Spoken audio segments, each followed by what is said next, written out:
स्वागत है आपका आज की वीडियो के अंदर। और आज की इस वीडियो के अंदर हम डिस्कस करने वाले हैं एक बहुत ही इंपॉर्टेंट टॉपिक, जो कि है role of public prosecutor in criminal justice system.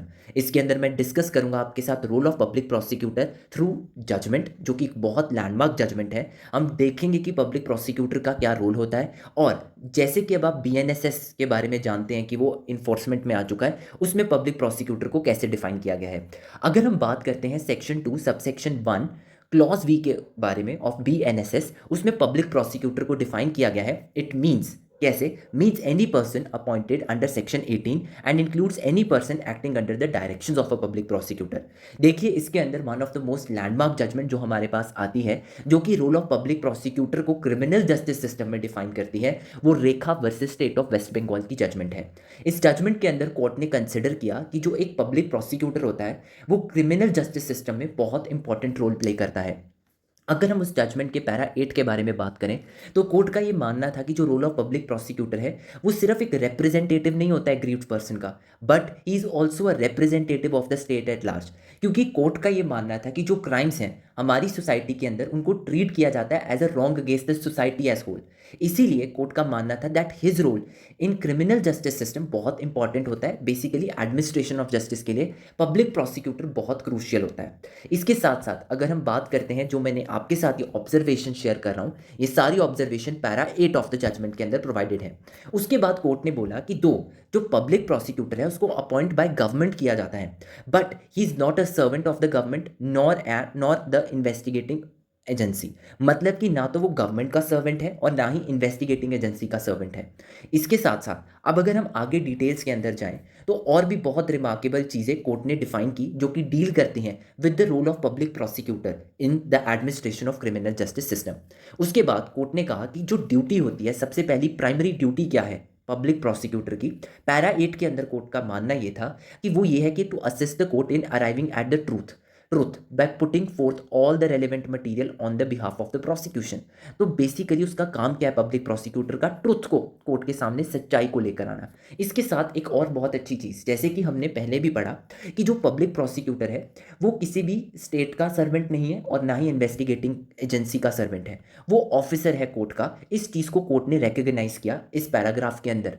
उसके बाद कोर्ट ने ये भी कहा कि जब पब्लिक प्रोसिक्यूटर अपनी ड्यूटीज़ को डिस्चार्ज कर रहा है, he must act in a manner that is fair to the court, to the investigating agencies as well as to the accused. अब आप देख सकते हैं कि किस तरह से पब्लिक प्रोसिक्यूटर के रोल को डिफाइन किया जा रहा है बाय द कोर्ट, कि उसका काम ये नहीं है कि सिर्फ एक पर्टिकुलर एजेंसी, पर्टिकुलर पर्सन की तरफ फेवर करना, बट उसने फेयरली एक्ट करना है पब्लिक प्रोसिक्यूटर ने, टू द कोर्ट हो सकता है, टू इन्वेस्टिगेटिंग एजेंसीज हो सकता है, as well as to the accused. उसके बाद कोर्ट ने यह भी बहुत रिमार्केबल चीज़ कही कि this means that in instances where he finds material indicating that the accused legitimately deserves a benefit during the trial, he must not conceal it। ये as it is मैं जजमेंट में से कोट कर रहा हूँ, क्योंकि बहुत ही रिमार्केबल चीज़ है, बहुत इंपॉर्टेंट चीज़ है कि जो पब्लिक प्रोसिक्यूटर है, अगर उसको ऐसा कोई चीज़ मिलती है, उसको मटेरियल लगता है कोई भी जो कि लेजिटिमेटली डिजर्व करता है एक्यूज, जिसका बेनिफिट एक्यूज को मिलना चाहिए ड्यूरिंग द ट्रायल, तो जो पब्लिक प्रोसिक्यूटर है उसकी ड्यूटी है कि उसको कंसील नहीं करना।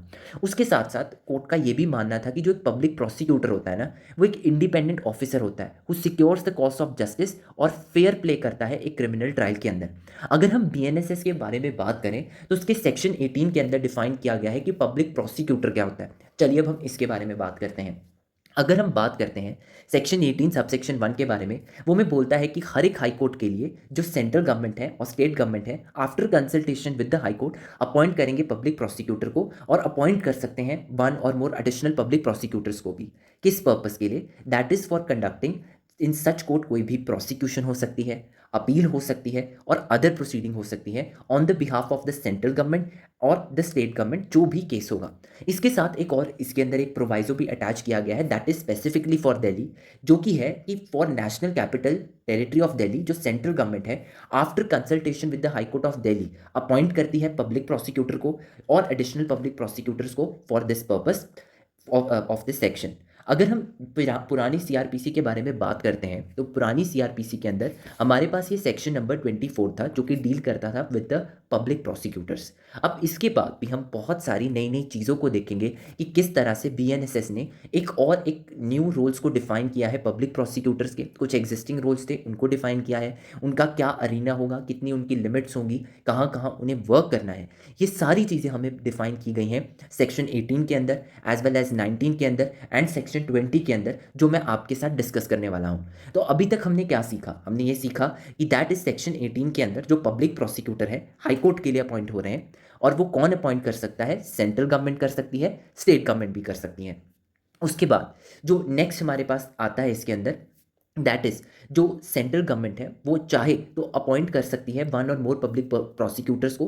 किसके लिए? For the purpose of conducting any case in any district हो सकता है या लोकल एरिया के अंदर भी हो सकता है। तो आप देख सकते हैं किस तरह से सिर्फ हाई कोर्ट तक कन्फाइन नहीं है। अगर सबसेक्शन 1 हाई कोर्ट के बारे में बात कर रहा था, तो वही हमारे पास जो सबसेक्शन 2 है वो किसको एम्पावर कर रहा है? सेंट्रल गवर्नमेंट को एम्पावर कर रहा है कि वो अपॉइंट कर सकते हैं वन और मोर पब्लिक प्रोसिक्यूटर्स को कंडक्ट करने के लिए केसेस को।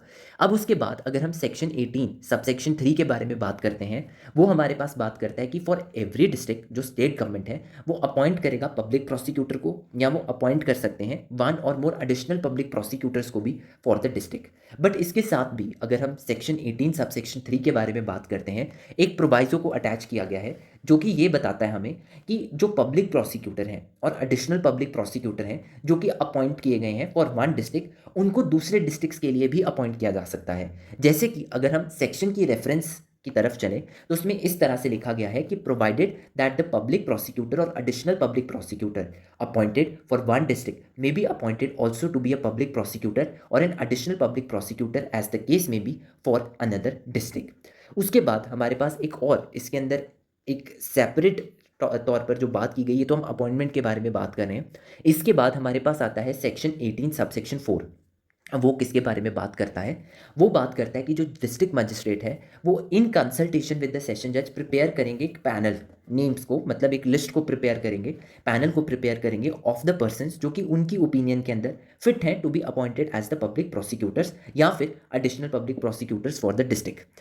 उसके बाद अगर हम इसके सेक्शन 18 सब सेक्शन 5 के बारे में बात करते हैं, उन्होंने ये भी कहा है कि कोई भी पर्सन को अपॉइंट नहीं किया जाएगा by the state government as public prosecutor या फिर additional public prosecutor for the district जब तक कि उसका नेम उस पैनल के अंदर अपीयर नहीं होता जो कि प्रिपेयर किए जाएंगे bye the district magistrate under subsection 4।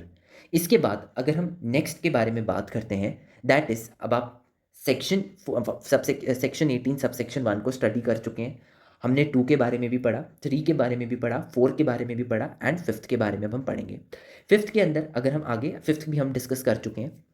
अब हम उसके बाद जो नेक्स्ट चीज बात करने वाले हैं वो ये है कि notwithstanding anything in subsection 5 where there exist a regular cadre of prosecuting officers. देखिए यहाँ पर एक डिविएशन हमें देखने को मिलती है कि अगर मान लीजिए हमारे पास ऑलरेडी रेगुलर कार्डर एग्जिस्ट कर रहा है प्रोसिक्यूटिंग ऑफिसर्स का, तो जो स्टेट गवर्नमेंट है फिर वो उन्हीं प्रोसिक्यूटिंग ऑफिसर्स के कार्डर में से पब्लिक प्रोसिक्यूटर्स को और एडिशनल पब्लिक प्रोसिक्यूटर्स को अपॉइंट करेगी। अगर हम सेक्शन की लैंग्वेज के बारे में बात करें, उसकी शुरुआत होती है not withstanding anything contain in subsection 5। हमने सबसेक्शन 5 को पढ़ लिया, हमने इस बात को देख लिया कि सबसेक्शन 5 हमें किसके बारे में बात कर रहा था कि कोई भी पर्सन अपॉइंट नहीं करेगी state government as a public prosecutor या एडिशनल पब्लिक प्रोसिक्यूटर को फॉर द डिस्ट्रिक्ट जब तक कि नाम नहीं आता उस पैनल के अंदर। और वो पैनल कौन प्रिपेयर कर रहा था? That was the district magistrate. Under कौन से सेक्शन के अंदर कर रहा था? That was under subsection 4।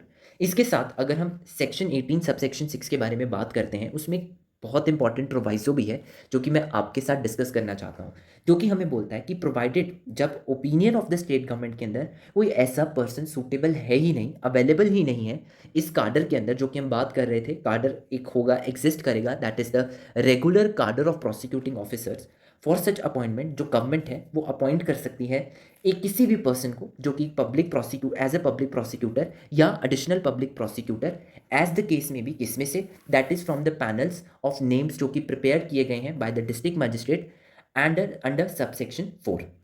इसके बाद इसके अंदर एक बहुत दो इंपॉर्टेंट एक्सप्लेनेशंस भी हैं जो कि मैं आपके साथ डिस्कस करना चाहता हूं। जो हमारे पास एक्सप्लेनेशन है सेक्शन 18 सबसेक्शन 6 की, सबसे पहले इसमें हमें बताया गया है regular cadre of prosecuting officers क्या होगा। तो चलिए देखते हैं इसकी एक्सप्लेनेशन के अंदर क्लॉज ए है, उसके बारे में बात करते हैं। इसके मुताबिक ये है कि अगर हम regular cadre of prosecuting officers के बारे में बात करें, उसका मतलब ये है कि कार्डर ऑफ प्रोसिक्यूटिंग ऑफिसर्स होगा which includes there in the post of public prosecutor, जिसमें पब्लिक प्रोसिक्यूटर की पोस्ट इंक्लूड होगी, जिसको आप किसी भी नाम से बोल सकते हैं, by whatever name called, और which provides for the promotion of assistant public prosecutors by whatever name called to that post. तो इसके अंदर हमने जो रेगुलर कार्डर के बारे में पढ़ा था, जो कि हमें सेक्शन 18 सबसेक्शन 6 के अंदर देखने को मिलता है, जो कि स्टेट गवर्नमेंट अपॉइंट करेगी उसमें से अगर रेगुलर कार्डर है, तो वो रेगुलर कार्डर का मतलब भी सेक्शन में एक्सप्लेन किया गया है। उसके साथ साथ हमें एक और चीज़ के बारे में बात पता लगती है जो कि क्लॉज बी में डिफाइंड है एक्सप्लेनेशन के, दैट इज कि प्रोसिक्यूटिंग ऑफिसर कौन होगा। प्रोसिक्यूटिंग ऑफिसर वो पर्सन है by whatever name called appointed to perform the functions of the public prosecutor.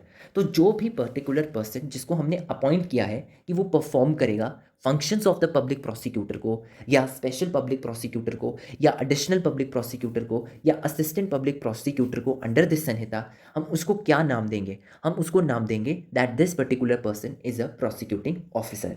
अब यहाँ पर एक हमारे पास बहुत इंपॉर्टेंट टर्म्स हमें देखने को मिलती हैं, दैट इज हमने किन टर्म्स के बारे में पढ़ा है? जैसे पब्लिक प्रोसिक्यूटर तो हमने डिस्कस कर लिया, हमने यहाँ पर नई टर्म्स पढ़ी हैं, दैट से कि special public prosecutor, additional public prosecutor और असिस्टेंट पब्लिक प्रोसिक्यूटर के बारे में, जो कि इस संहिता के अंदर, जो कि क्लॉज बी है, जो कि उनको स्टेटस दे रहा है प्रोसिक्यूटिंग ऑफिसर का, जो कि अपॉइंट किए जा रहे हैं। अब हम डिस्कस करेंगे सबसे पहले कि कौन होता है additional public prosecutor, additional public prosecutor किस तरह से बनते हैं, कितना एक्सपीरियंस रिक्वायर्ड है, और आप में से जितने भी जुडिशियल एस्पिरेंट्स हैं या कोई भी आप लॉ रिलेटेड एग्ज़ाम की तैयारी कर रहे हैं, तो उसके अंदर बहुत बारी एमसीक्यू फॉर्मेट के अंदर ये क्वेश्चन पूछा जाता है, तो इसीलिए ये बहुत इंपॉर्टेंट है, तो इसीलिए आप इसको ध्यान से समझिएगा। तो सबसे पहले अगर हम सेक्शन 18 सब सेक्शन 7 के बारे में बात करते हैं, वो हमें बताता है पब्लिक प्रोसिक्यूटर और एडिशनल पब्लिक प्रोसिक्यूटर के बारे में। ये कहता है कि कौन है वो, बेसिकली ये कहते हैं a person shall be eligible to be appointed as a public prosecutor और एन एडिशनल पब्लिक प्रोसिक्यूटर। कौन से सेक्शंस में? That is also important, sub section 1, sub section 2 या सब सेक्शन 3 या सब सेक्शन 6 में, only if he has been in practice as an advocate for not less than 7 years। उसके बाद हमारे पास एक और टर्म जो मैंने आपके साथ डिस्कस की थी, that was special public prosecutor.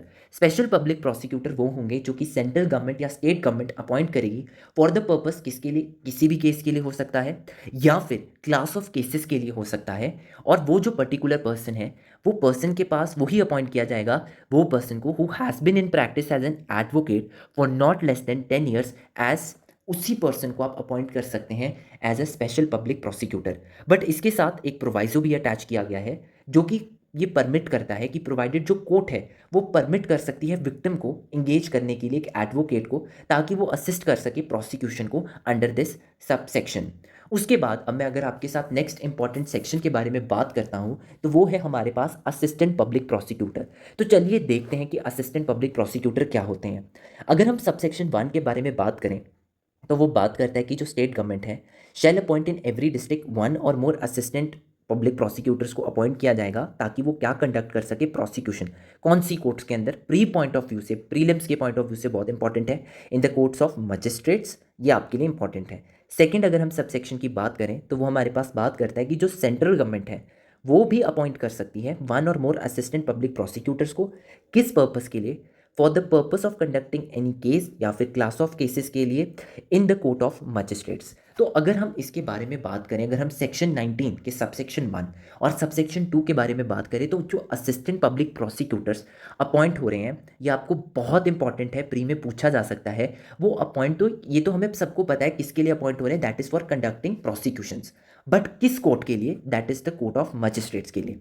अगर हम सेक्शन 19 सबसेक्शन 3 के बारे में बात करें, जो कि हमारे पास एक न्यू एडिशन है, पहली वाली सीआरपीसी के अंदर या फिर क्रिमिनल प्रोसीजर कोड के अंदर ये अवेलेबल नहीं था, बट इसको इस बार इंट्रोड्यूस किया गया है। सो ये बोलता है कि without prejudice to the provisions, जो कि कंटेंट है अंडर सबसेक्शन 1 एंड 2, जो कि अभी अभी हमने डिस्कस की, where no assistant public prosecutor is available, जहाँ पे कोई असिस्टेंट पब्लिक प्रोसिक्यूटर अवेलेबल नहीं है फॉर द पर्पस ऑफ किसी भी पर्टिकुलर केस में, तो इसमें एम्पावरमेंट किसको की गई है?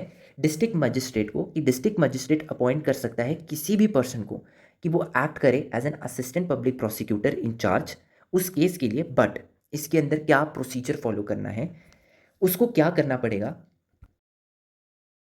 तो अगर हम बात करते हैं यहीं से रेफरेंस लेते हुए, दैट इज़ जो डिस्ट्रिक्ट मजिस्ट्रेट है, अगर हम सेक्शन की तरफ से बात करें तो डिस्ट्रिक्ट मजिस्ट्रेट क्या कर सकते हैं, डिस्ट्रिक्ट मजिस्ट्रेट अपॉइंट कर सकते हैं any other person to be the assistant public prosecutor in charge of that case after giving notice of 14 days to the state government। ये मैं डायरेक्टली सेक्शन से आपकी अंडरस्टैंडिंग के लिए पढ़ रहा हूँ ताकि आपको अच्छी तरह से समझ आ सके कि अब यहाँ पर 14 डेज के नोटिस के बाद जो स्टेट गवर्नमेंट है, स्टेट गवर्नमेंट को नोटिस देने के बाद जो डिस्ट्रिक्ट मजिस्ट्रेट है वो अपॉइंट कर सकते हैं किसी भी अदर पर्सन को कि वो असिस्टेंट पब्लिक प्रोसिक्यूटर बन सकते हैं केस के अंदर।